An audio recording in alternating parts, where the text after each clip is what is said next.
வணக்கம் அன்பு நண்பர்களே. சென்ற மாதம் மனைமுகூர்த்தம் செய்யவில்லையா? கவலை வேண்டாம்.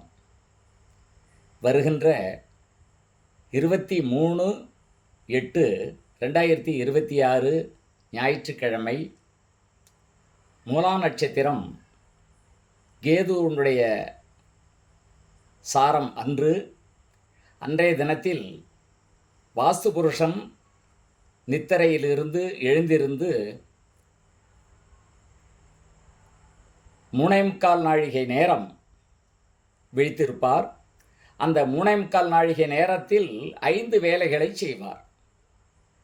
எழுந்தவுடன் தந்த சுத்தி 3/4 நாழிகை நேரம், அடுத்து குளியல் 3/4 மணி நேரம், அடுத்தது பூஜை 3/4 நாழிகை நேரம், அடுத்தது போஜனம் 3/4 நாழிகை நேரம், அடுத்தது தாம்பூலம் 3/4 நாழிகை நேரம். 5/4 3/4 நாழிகை நேரம் விழித்திருந்து அந்த செயல்பாடுகளை செய்வார்.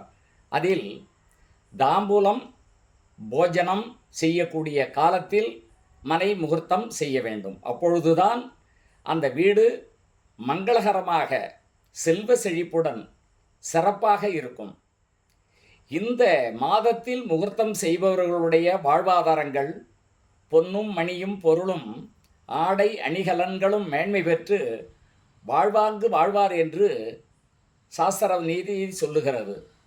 அதனால் எந்த ஒரு தாமதமும் இல்லாமல் மதியம் 3:18 மேல் 3:54 மனை முகூர்த்தம் செய்ய வேண்டும். மாலை நேரம் என்று கவலை கொள்ள வேண்டாம். வாஸ்து புருஷன் எழுந்திருந்து அந்த 3.25 நாழி நேரமும் அகில உலகத்தில் உள்ள பஞ்சபூதங்களும் அவருடைய ஆதிக்கத்தில் கட்டுப்பட்டுவிடும். அதனால் அவர் விழித்திருக்கக்கூடிய காலங்களில் மனை முகூர்த்தம் செய்தோமென்றால் எவ்விதமான தோஷங்களும் இல்லாமல் பரிபூர்ணமான சுகம் பெற்று அந்த வீடு 100 வருடங்கள் லட்சுமி கடாட்சியம் பொருந்தி செல்வ செழிப்புடன் வாழ்வீர்கள். குறையொன்றும் வாராது. தவறவிட வேண்டாம். மனைமுகூர்த்தம் செய்யுங்கள். நேயர்களே, நண்பர்களே, வாழ்க வளமுடன்.